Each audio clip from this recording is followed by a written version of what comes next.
이제 오늘은 열왕기상 11장 1절에서 4절까지 하나님 말씀 전하겠습니다. 10장에서 솔로몬은 부귀와 영화를 정점을 찍었다, 그렇게 말씀을 드렸죠. 부귀와 영화의 정점을 찍으면서 동시에 싹 솔로몬이 타락을 하는 게 아니냐라는 이제 어떤 독백이 딱 들어가 있잖아요. 그잖아요. 딱 정점을 찍었고, 그러면서 지식과 재산의 위치가 바뀌면서 이제 서서히 타락의 조짐이 보인다. 그게 이제 10장이었죠. 11장은 이제 본격적으로 이제 타락을 시작을 합니다. 그래서 이제 이 이스라엘이라는 존재가 국방력이나 무슨 외교력이나 무슨 재산이나 이런 걸로 세상에 자기를 드러내는 존재가 아니다. 이스라엘은 오직 하나님을 섬기는 자로서만 드러내는 게 이스라엘의 존재다, 아이덴티다. 그걸 말씀드렸잖아요. 그렇기 때문에 이제 하나님만을 섬기는 제사장의 나라가 이스라엘이기 때문에 이스라엘은 그 어떤 죄보다도 우상 숭배를 가장 하나님께서 경계했죠. 하나님께서 이방 여인들과 결혼하지 말라고 한 근본적인 이유도 우상 숭배 때문에 그렇습니다. 우상 숭배 때문에. 그러니까 우상 숭배를 이스라엘은 가장 혐오하는 그런 죄인데, 솔로몬은 곧바로 우상 숭배로 들어갑니다. 우상 숭배 들어가요. 그게 참 독특하다고 할 수 있죠. 그래서 이제 그 우상 숭배는 결국은 이스라엘의 패망의 1순위가 딱 되게 됐고요.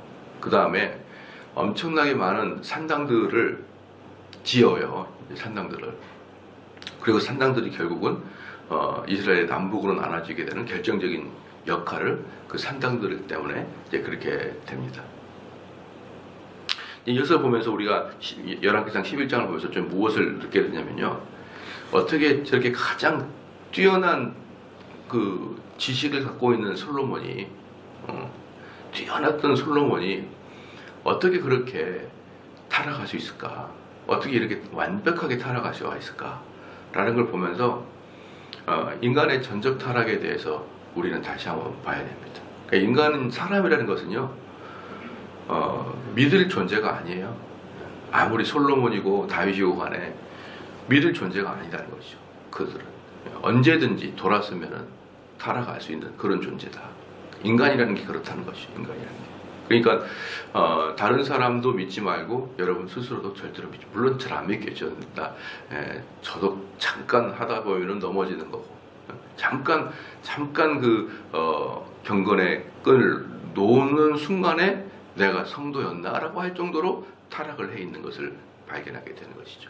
그렇기 때문에 인간이라는 것은 자고로 믿지 말아야 되고, 그래서 이제 내 자신을 믿지 말아야 되고, 그 다음에 다른 사람을 믿지 말아야 되는 게 뭐냐면, 다른 사람을 항상 의심하라는 게 아니에요. 의심하라는 게 아니고 딱 두 가지만 하십시오. 언제든지 다른 사람 나한테 사기를 칠 수 있다. 언제든지. 그러니까 사기 당해도 쓰라리지 않을 정도로 서로 돈 거래를 하고, 그 정도만 마음을 주면 되는 거예요. 다른 사람에게 돈거래 할 때 내가 너를 믿으니 뭡니까? 나는 의리의 상. 저는 가끔 TV 보면은 그 연예인들이 나와가지고 흐느적거릴 때 제가 완전히 파산해서 가난할 때 우리 홍길동 배우님이 다시 보증 서가지고 이렇게 다시 제기했는데, 홍길동 대단히 감사합니다. 이렇게 가끔 고백하는 내용이 나오잖아요. 속으로 참 너 몹쓸 짓 했다. 홍길동이라는 그 사람이 딱 잘라내는 그런 마음이었고, 마음이 좀 부드럽고 그래가지고 결국은 그것 때문에 너 보증을 섰지. 그래서 그나마 다시 제기를 해가지고 성공하지.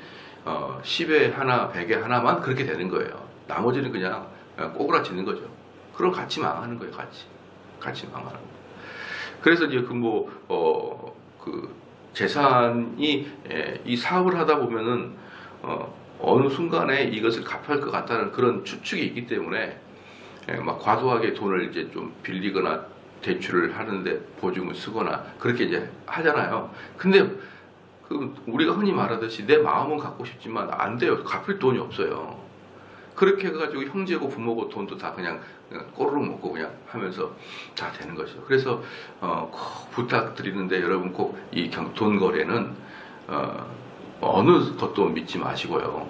왜냐하면은 안 되거든요. 이 세상이 자기 뜻대로 안 돌아가잖아요. 그렇기 때문에 항상 그 마음을 가지십시오.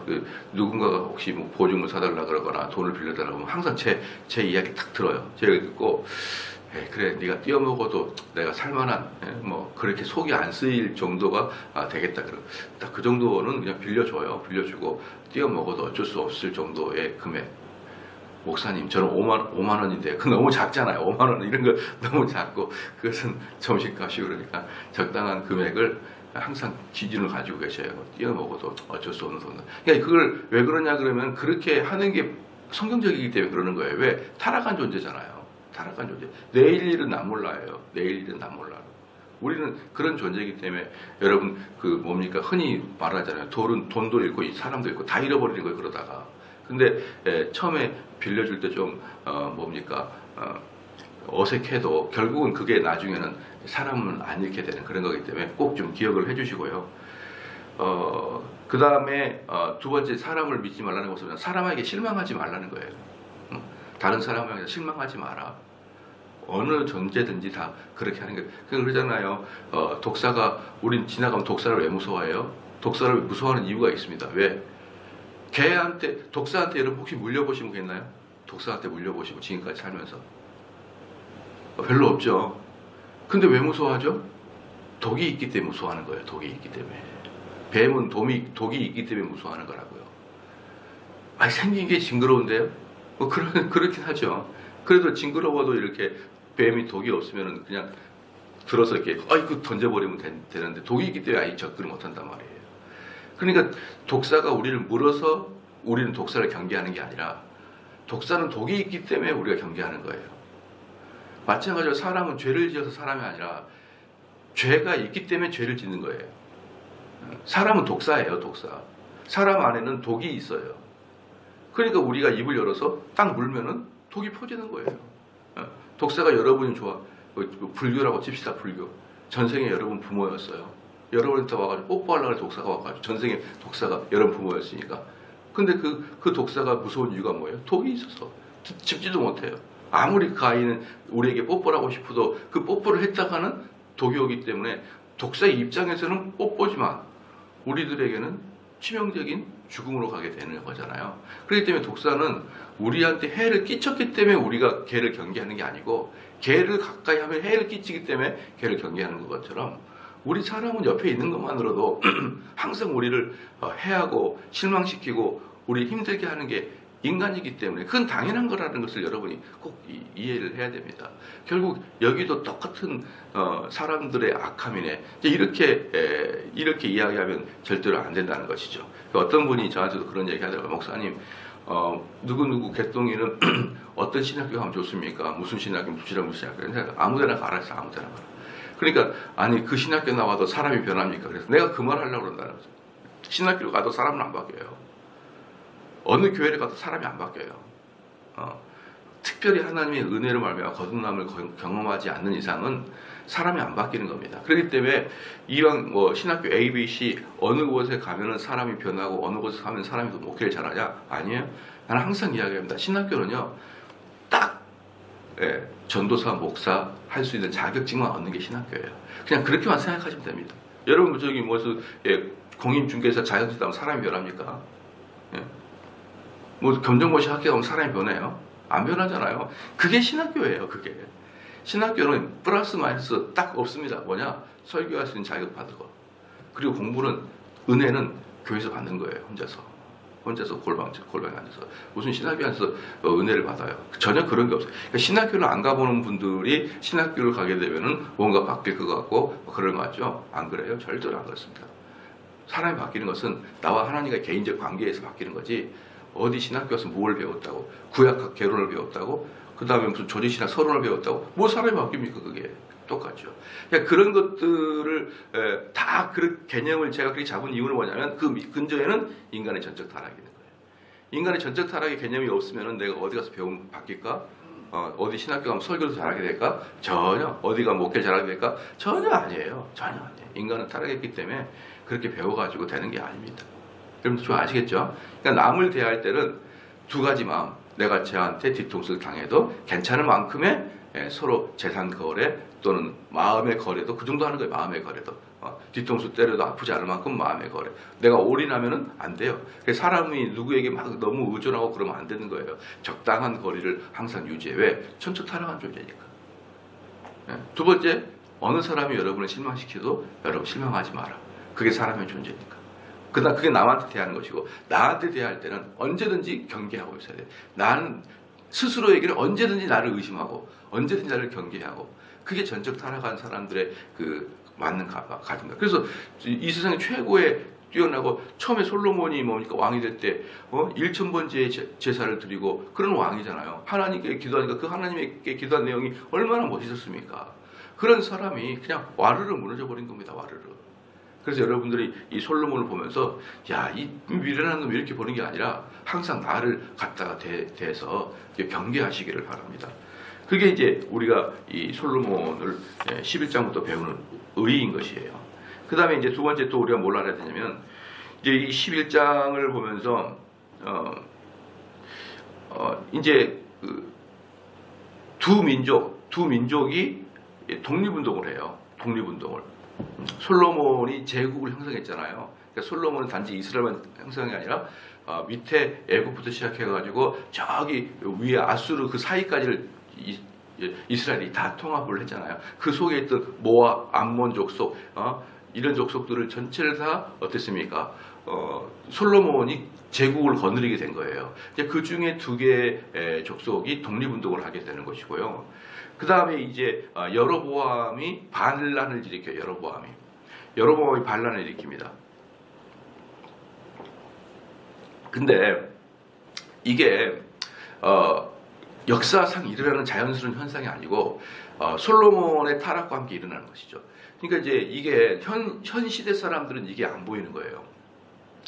그러니까 우리도 지금 뭡니까? IMF가 왔고, 그 다음에 지금 뭐 코로나가 왔고, 자, 이런 걸 봤을 때, 야, 이게 참 역사상 독특한 일이다라고 우리가 생각을 할 수밖에 없잖아요. 우리가 현실 살 때. 근데 이게 신앙의 눈으로 보게 된다 그러면, 대한민국과 많은 국가들이 하나님을 떠나는 것에 대해서 하나님의 징벌이다라고 해석할 수 있잖아요. 신앙적으로는요. 그런데 그 많은 사람들은 그 신앙적으로 해석하지 않고 뭘로 해석할까요? 역사적 흐름에서 이게 우리가 지금 무슨 꼴을 당하냐?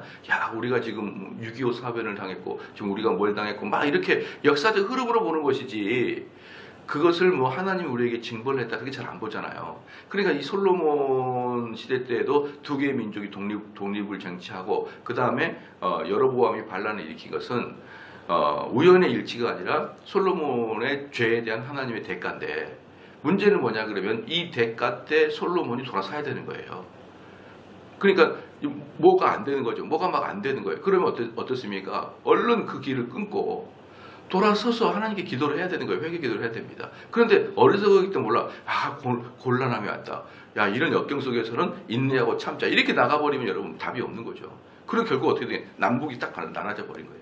그러니까 하나님께서는 지금 솔로몬에게 한 방에 그 일을 저주시키는 게 아니라 계속 사인을 주는 거잖아요. 사인을 탁탁 주면은 안 되는 거야. 그러니까 사업도 마찬가지고 일도 마찬가지고 뭐 내 가정사도 마찬가지고 뭐가 안 돼. 뭐가 안 되면 일단 처음부터 뭐라고 한다고요? 일단 하나님과 내 관계에서 죄가 있는지부터 판단하라는 말입니다. 뭐 꼭 그것 때문에 안 됐다라고 공식을 만들 수는 없지만, 하나님과 나 관계를 다시 정립한다는 것은 손해볼 일은 없잖아요. 아무리 그래도 강조해도 지나치지 않잖아요. 그러니까 어려움이 오면 1순위로 그냥 하나님과 나 관계를 다시 확인을 해야 되는 거예요. 그래서 여기서도 보면은 결국은 두 개의 독립투쟁, 그 다음에 여로보암의 반란, 이것이 와도 솔로몬은 정신을 못 차립니다. 눈이 한번 감겨지면 정신을 못 차린 거예요. 그 다음에 세 번째, 여러분이 알아야 되면 이 심판의 와중에도 결국 하나님은 다윗 족속을 보존합니다. 다윗 족속을 보존해요. 다윗 족속을 보존하는 이유는 뭐냐 그러면 물론 하나님의 언약이 있죠. 근데 기본적인 그 언약을 체결하는 기본적인 원인이 뭐냐면, 그 다윗 족속, 좀 더 크게 말하면 유다 지파 안에서 메시아를 내야 되기 때문에 하나님은 그 지파를 보존하는 거예요. 그러니까 그 지파가 예뻐서가 아니라 그 지파에서 그 다윗의 계열에서 메시아가 나와야 되기 때문에 그 다윗의 계열을 보존하는 것입니다. 그런 이제 위치를 여러분 잘 알아야 돼요. 그래서 항상 그렇게 생각하죠. 옛날에도 저는 말했지만 하나님께서 삼성 제1교회에 그 기대하는 바가 있고 삼성 제1교회가 써야 될 이유가 있다. 그럼 그 세상이 아무리 어렵고 기독교가 아무리 어려워도요, 이 교회는 흥황하게 되어 있어요. 그래서 제가 많은 분일대학교도 말씀해 그랬지만 많은 목사님들 하는 말이 뭐냐면 이 시대는 이미 기독교는 이제 저물어 가는 시대입니다. 그런 말 하지 말라는 말이에요. 그런 게 어디 있어요? 하나님의 일인데. 하나님의 일은 항상 어두울 때 다시 시작해요. 지금 여러분 그 한국 교회가 타락했다고요? 천만의 말씀이에요. 지금 타락한 정도는 중세시대 마틴 루터 나올 때에 비하면 너무 교회가 아름다워요. 지금 너무 천사 같아 교회가. 중세시대 때는 너무너무 타락해가지고 말을 할 수가 없습니다. 왜냐 그러면요, 이 무슨 성직 외면권 있잖아요. 성직 외면권이 그 중세시대는 어땠냐 그러면 만약에 그 사람이 서울시 전체 대교구 대빵이다, 추기경이다, 그렇잖아요. 서울시 추기경이다. 그러면 서울시에서 제일 높은 교구의 대장이잖아요, 그잖아요. 그럼 교구의 대장뿐만 아니라 헌법재판소 소장을 겸하고 그러는 거예요.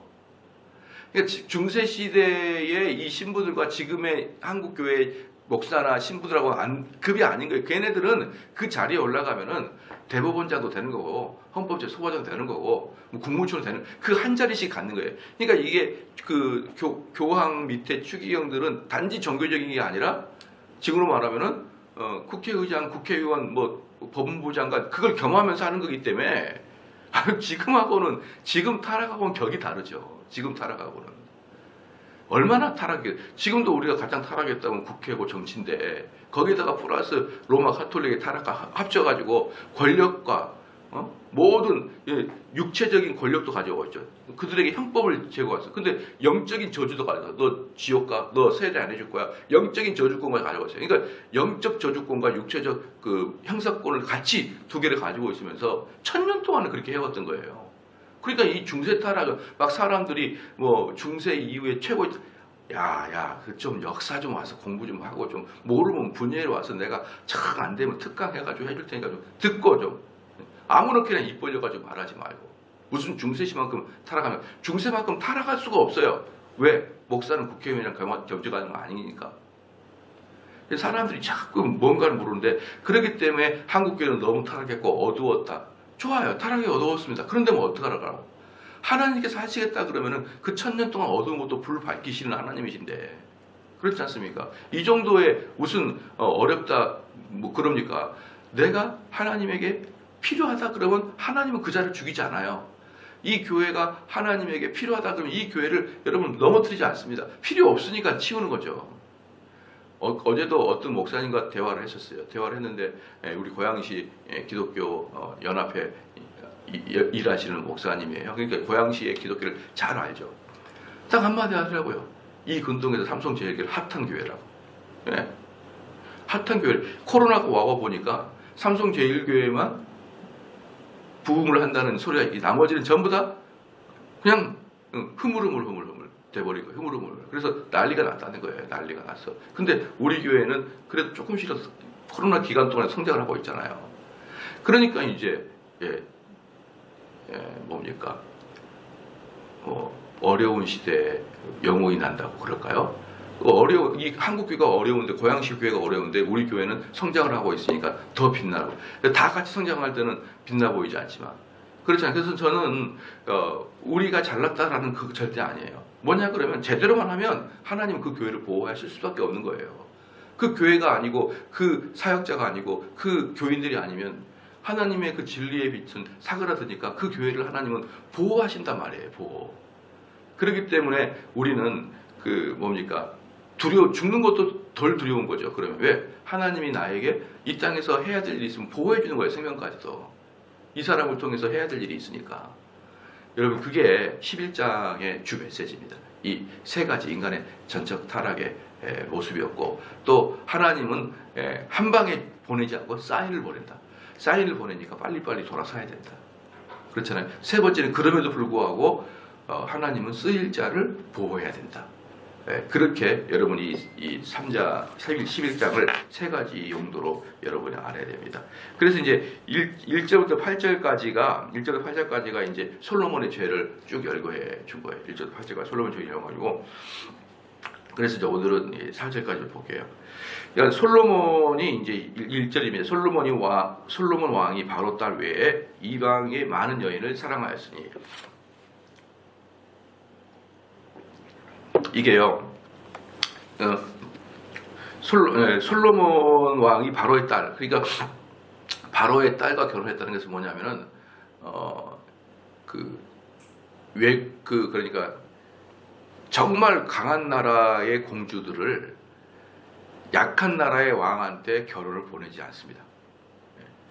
자기 딸을 결혼을 보내신다. 자기 딸을 결혼을 보낸다. 이거 100% 약소국이 강대국한테 드리는 거예요. 쉽게 말하면은 애굽은 이스라엘에게 그렇게까지 약소국은 아닌데 대등하거나 아니면 이 기간 동안에는 이스라엘이 약간 더 위에 있다고 볼 수가 있어요.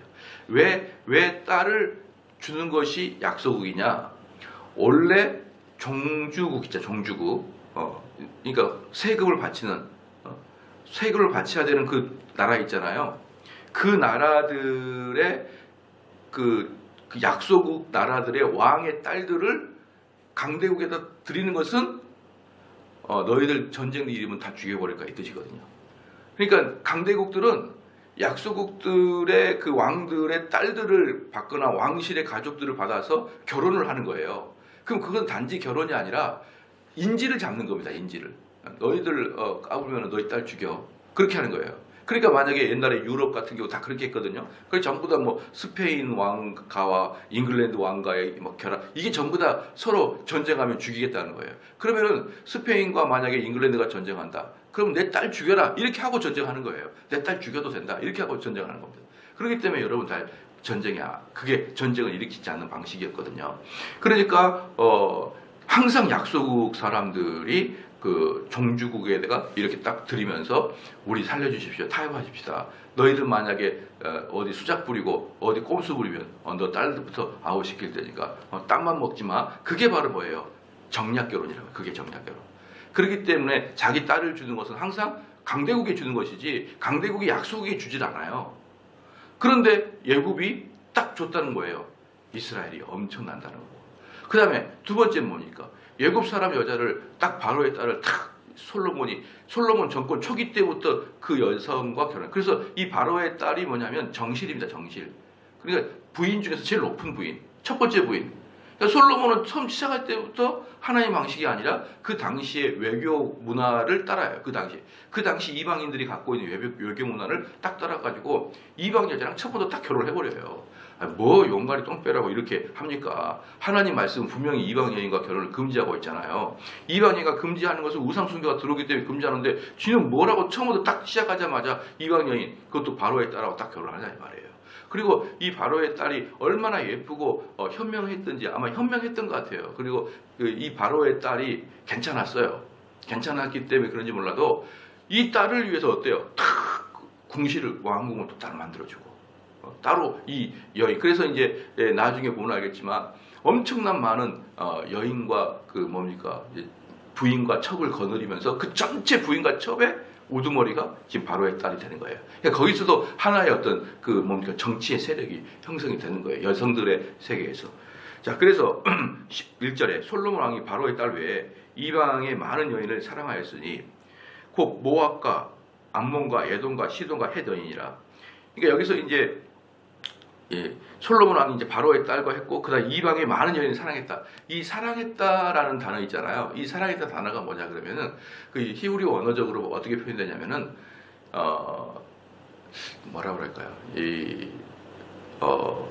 아주 그 여성에게 호색하다 이런 뜻이에요. 여성을 아주 호색적으로 좋아하는 거예요. 아주 무슨 뭐랄까요? 나쁜 개념에 사랑한다는 뜻이에요. 그러니까 지금 솔로몬은 자기는 겉으로는 이제 그 당시의 사람들에게 이렇게 이야기했어요. 내가 이 큰 국가를 운영할 때 각국 나라의 여인들을, 왕실의 여인들을 내가 뽑아다가 내 아내로 둬야 안정할 수 있다. 겉으로는 그렇게 말하지만 속으로는 그냥 여자가 좋은 거예요. 여자가 솔로몬. 솔로몬 여자가 좋습니다. 솔로몬이 여자를 더 좋아하냐? 삼손이 여자를 좋아하냐? 고개를 갸우뚱할 정도로 어려운 부분입니다. 이런 인간들이 뭐 이렇게 여자를 좋아해요? 제가 봤을 때 솔로몬이 좀 더 좋아했던 것 같아요. 이 삼손도 여러분 아시면 삼손도 그 여자 만나려고 그 사막의 길을 엄청 걸어가지고 멀리 블레셋까지 가가지고 결국 연애하고 그렇게 살잖아요. 그걸 보면 그놈도 대단하다라는 생각이 드는데 솔로몬에 비하면 또 삼손이 약간 더 순박하다라고 표현할 수가 있어요. 그러니까 이 모압 사람이죠. 모압은 룻기에 나온 모압이에요. 룻기에 나온 모압이에요. 근데 모압은 원래부터 이스라엘하고는 친한 관계입니다. 모압은 원래부터. 이방인이라고 말하기도 어려울 정도로 친해요. 모압은. 근데 그 외에는 모든 나라들은 싹 진멸시켜야 될 그런 민족들입니다. 암몬, 에돔, 시돈, 헷 이런 사람들은 처음부터 진멸을 시켜야 될 그런 민족인데 낼름낼름 전부 다 데려갔어요. 다. 네. 나랑 아마 제가 느끼기에는 외모가 이스라엘 사람보다 이방인들이 더 예뻤을 것 같다는 느낌이 드는 거예요.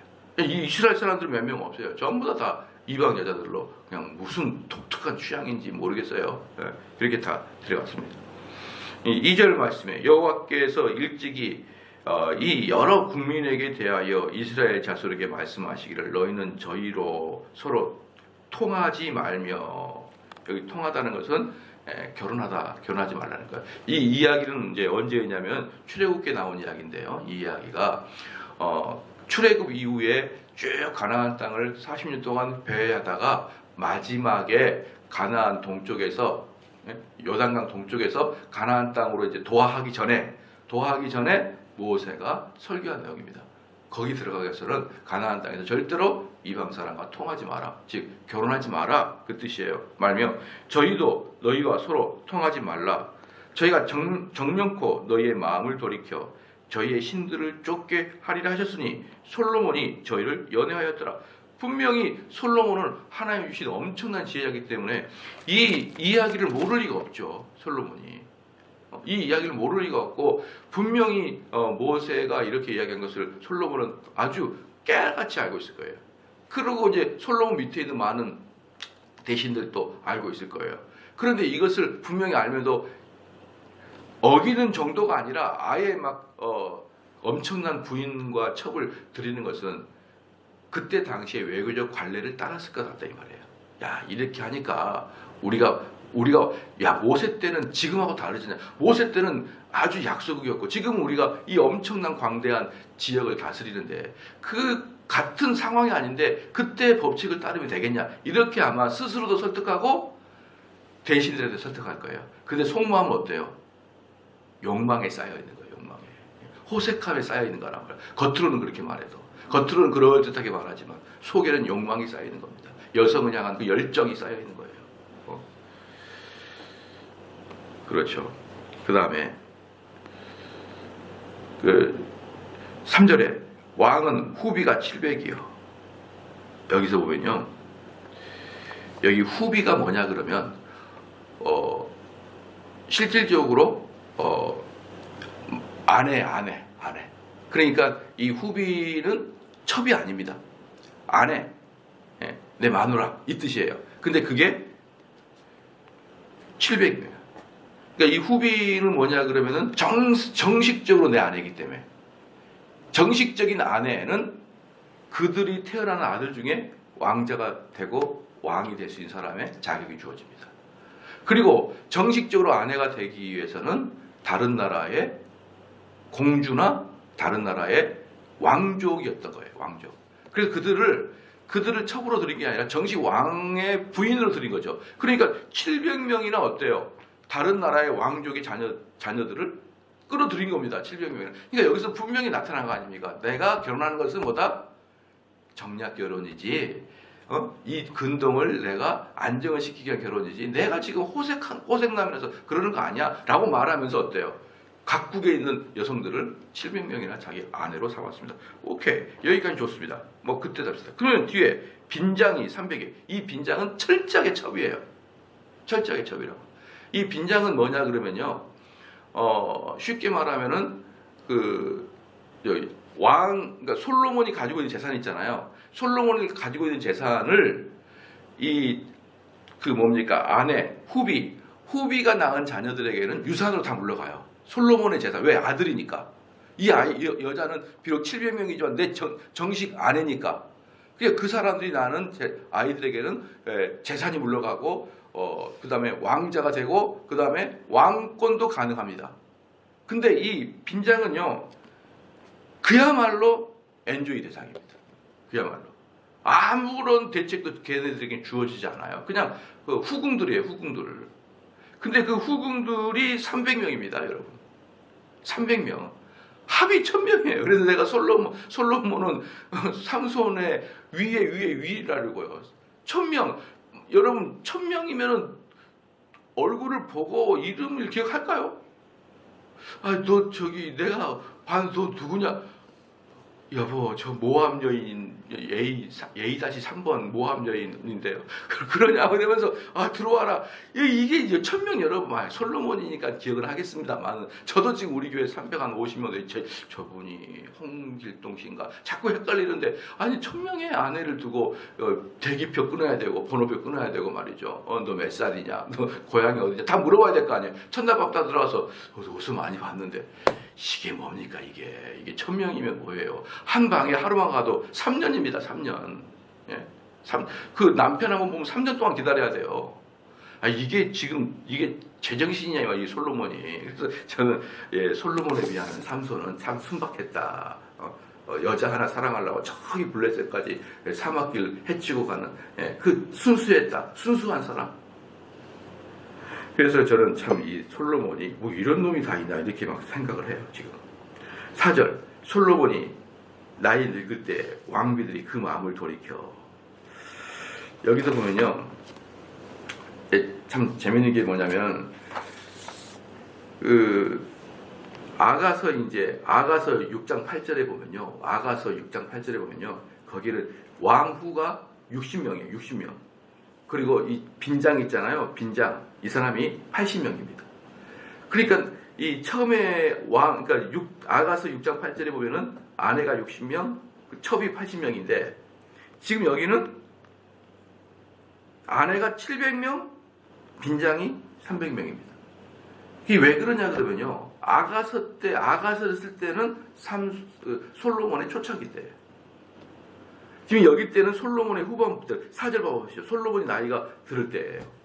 그러니까 솔로몬이 나이가 들을 때예요. 이게 무슨 뜻이냐면요, 이 여성을 편력성이 강한 이 남자가 나이가 들수록 더 여성을 더 좋아하는 거예요. 이 인간이. 뭐 이런 놈이 다 있냐. 참 제가 이런 경건한 자에서 그런 말 안 하는데, 젊을 때는 또 그랬다 칩시다. 젊었을 때는 겨우 60명, 80명이었는데 이게 나가지고 700명, 300명으로 변해버릴 정도로 이 탐욕의 결과예요. 탐욕 결과. 여러분, 그러니까 이 솔로몬의 머리를 계속 뭐만 생각해요? 여자만 생각하는 거예요. 여자만 생각합니다. 그러니 여성만을 생각하니까 하나님을 향한 마음이 싹 사라져버리고 있죠. 하나님을 향한 사랑이 없으니까 하나님 주신 지혜가 끊겨버리는 겁니다. 끊겨버리는 거예요.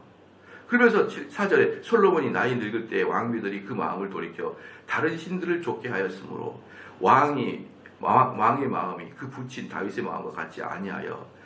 여러분, 하나님을 섬길 때 이스라엘 왕들의 기준이 누가 있습니까? 다윗이에요.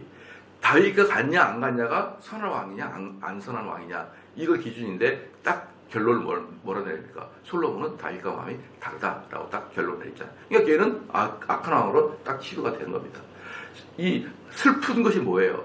이스라엘 왕 중에 유일하게 다윗 왕만 우상을 섬기잖아. 다 우상을 섬겨요. 다. 이게 얼마나 슬픈 현상입니까? 그렇잖아요. 그래서 하나님 같지 아니하여 그 하나님 여호와 앞에 온전치 못하였으니, 이제 그렇게 되면서 이제 여러분 이 이건 아마 그랬던 것 같아요. 이제 제가 이 솔로몬을 가만히 보면은 어떤 스타일이냐 그러면 단호하지 못해요. 단호하지 못하고 그러니까 이런 겁니다. 이 죄를 질 때요, 여러분 죄를 질 때 교통순경에게 교통순경한테 죄를 걸리잖아요. 불법 유턴을 했어요. 불법 유턴하거나 신호위반 하면 교통순경이 꼭 잡습니다. 꼭 잡아가지고 만약에 그 사람이 기분이 좋아가지고 여러분에게 끌어주지 않을 때도 있어요. 조심하십시오. 이렇게 하면서 오늘 봐드립니다. 조심하세요. 그렇게 보낼 때도 있어요. 가끔 기분 좋으면. 제가 아는 목사님이 너무 이제 바빠가지고 얘 태우고 학교를 가야 되는데 너무 바빠가지고 불빛을 했어요. 그랬더니 교통순경이 딱 잡았어요. 너 이리 와라. 딱 잡았더니 딱 끊으려고 보니까 뒤에 얘들 똘망똘망 둘이가 앉아있으니까 어제 학교가 바빠가지고 그랬습니다. 잘 부탁합니다. 그랬더니 그럼 제일 싼 걸 끌어줄게요. 그러더래요. 제일 싼 걸. 딱 끌어줘서 나중에 보니까 노상방뇨로 끌어줘서 노상방뇨로. 그래서 참 덕이 안 됐다 저한테 그러는데 노상방뇨가 제일 싸대요. 근데 나중에 그걸 누가 혹시 본다 그러면 목사님 노상방뇨 걸렸어요. 국회의원 되지 말아자 그랬죠. 야, 목사님이 노상방뇨. 그러니까 어쨌든 그렇게 끌어주기도 하고 때로는 그냥 가세요 하기도 하거든요. 근데 꼭 하는 게 있어요. 그 사람의 주민으로 보고 띠띠띠 물어봐요. 이 사람 누굽니까? 그러니까 불법 유턴하거나 신호 위반을 해도 안 끊을 수 있지만 그 사람의 신호는 파악합니다. 왜? 범죄학에서는 죄를 지은 사람들은 큰 죄나 작은 죄나 짓는 것이 일반인 거예요. 그래서 작은 죄를 짓는 사람들 중에서 꼭 큰 죄를 지은 사람이 있대요. 그 수배범이 있다는 거야. 그러니까 수배범들은 교통법규부터 잘 어겨요. 꼭 기억을 하시기 바랍니다. 그래서 여러분 교통법규를 잘 어기거나 이렇게 규칙들을 잘 어긴 사람들은 죄성이 강한 사람들이에요. 여러분. 죄성이. 그렇기 때문에 솔로몬은 이방 여인들을 사랑하는 것 그 자체가 무슨 말이냐면 하나님 앞에 단단한 마음을 갖고 있지 않았다는 뜻이에요. 하나님께 단단한 마음을 갖고 있지 않은 사람들은 뭐냐면 사람들 사이에 그러는 거예요. 좋은 거예요, 좋은 거. 그래 이렇게 하는 거예요. 이런 사람들이 주로 뭡니까? 그래서 사람 관계에 맺고 끓음이 딱 우유부단하거나 그런 사람들은 정에 약하거든요. 그렇기 때문에 맺고 끊음이 약해요. 맺고 끊음이 약한 사람들은 어때요? 죄도 들어올 때 막아낼 방법이 별로 없는 거예요. 그러니까 제가 여기서 볼 때는 솔로몬은 뭐냐면 그런 부류의 사람이었어요. 하나님 앞에서 단호하게 끊어내지 못하고 그래 하다 보니까 여성도 좋아 하는 거예요. 그럼 어떻게 됩니까?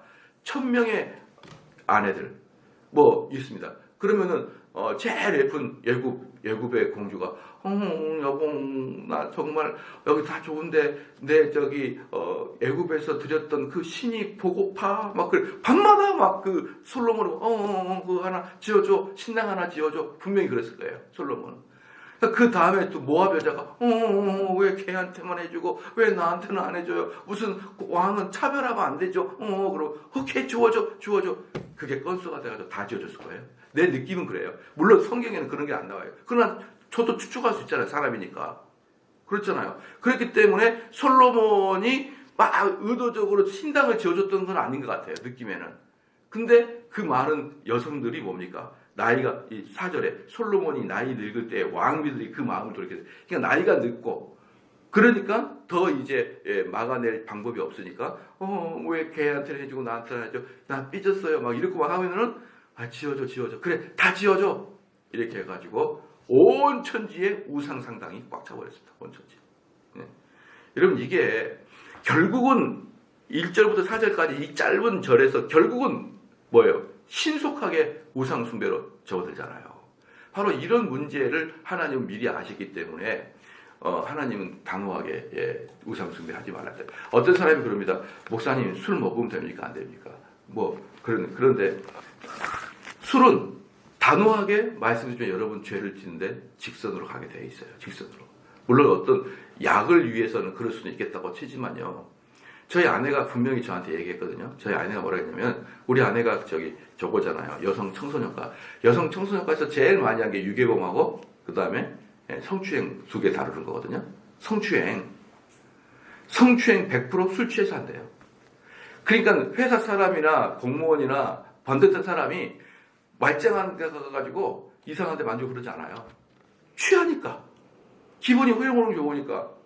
그러다가 그래서 100%, 1%도 예외가 없대요. 성추행은 전부 다 술 한잔 먹고 했다. 아이고, 목사님 술 먹으면 지옥 갑니까? 감옥 가, 이놈아, 감옥 가. 같은 옥자야, 옥. 물론 감옥에서 회개할 수 있겠지만 같은 옥에 들어가는 거야. 여러분, 술 취한다. 목회자라도 먹지 말라고 해야 될 거 아니에요. 단호하게. 왜? 그 자체가 아니라 그 너머에 어떻게 될지 모르잖아요. 내가 술 한잔 먹을 때, 아이고야, 내가 먹으면 안 돼. 이 마음하고 우리 목사님 먹으라 해서 꿀떡꿀떡 먹는 거하고 여러분 같습니까? 근데 어떤 목회자들은 술 취하지 말라고 이렇다고 해서 허용하는 식으로 이야기하는 분들이 있는데, 아휴, 만약에 여러분 자녀가 엄마 나 술 한잔 먹어도 돼? 안 먹는 게 훨씬 낫지 않아요? 아이 먹지 마 이렇게 이야기하죠. 먹어도 되고 너가 먹을지라도 취하지 말라. 그럼 그 자녀가 딱 2잔 마시다가 친구들한테 난 취하면 안 돼. 그만. 이럴 자녀가 어디 있어요. 부어라 마셔라 하면서 2차 3차 가는 거죠. 그러니까 이게 그 다음 단계를 보고 그 앞에 단계를 끊어내는 거예요. 그 다음 단계고 앞에 끊어내는. 그래서 솔로몬은 뭡니까? 이 많은 여인들에게 마음을 열어버릴 수 있으면 이 사람은 우상숭배에 박을 방법이 없다. 그래서 처음부터 예굽 여자부터 정실로 들어오지 않았었어야 됩니다. 그래야 솔로몬은 타락하지 않았던 것이죠. 우리 자신을 믿지 맙시다.